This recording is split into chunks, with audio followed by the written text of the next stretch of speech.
Okay, this is the very last section finally, except for input values, which is put in there by TradingView, not me.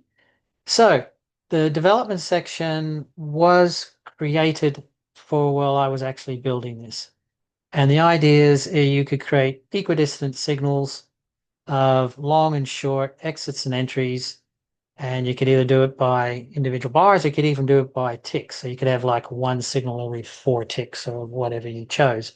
As you can see, I'm using the 50 as a multiplier. I think that was by ticks at the time, but the default obviously is a little different.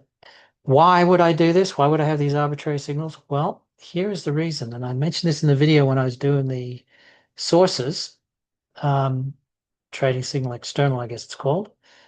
These things here, whenever you do an update, which is also true of me when I was doing new revisions of Nexus, um, it would lose this information. These sources it can't keep when you get updates.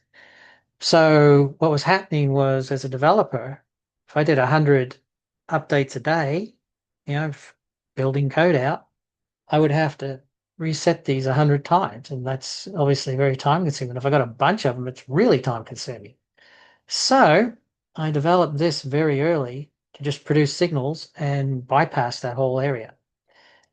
So that's really what it's here for. You can choose long, short entries and exits.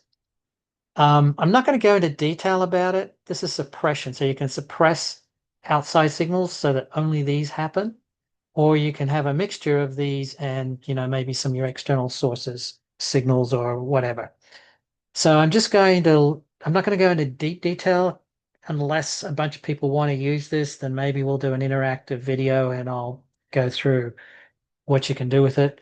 The only thing I think someone might want to play around with it, or the only reason I could think someone may want to play around with it, is if you wanted to just create random entry signals, well, not exactly random, but say equidistant random signals, like every 50 bars or something, entry signals specifically.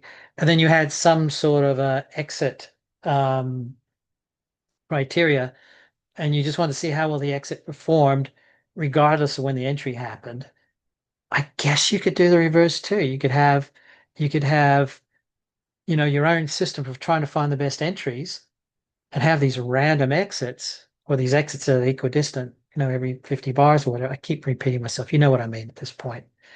And see if it truly does work as well as you think it would. So there's a couple of ways I could see someone using this, but I'm not going to go into detail and turn it off and show how it works over here and everything because I don't even know if there's going to be any interest. So I'm just going to leave it at that. If you do want to play with it, just click on there. That'll start it running. If you click on there, that means wherever your live bar is, that's where trades will actually start. And anything you had up to this point will just get wiped. So there you go. That's the developer section.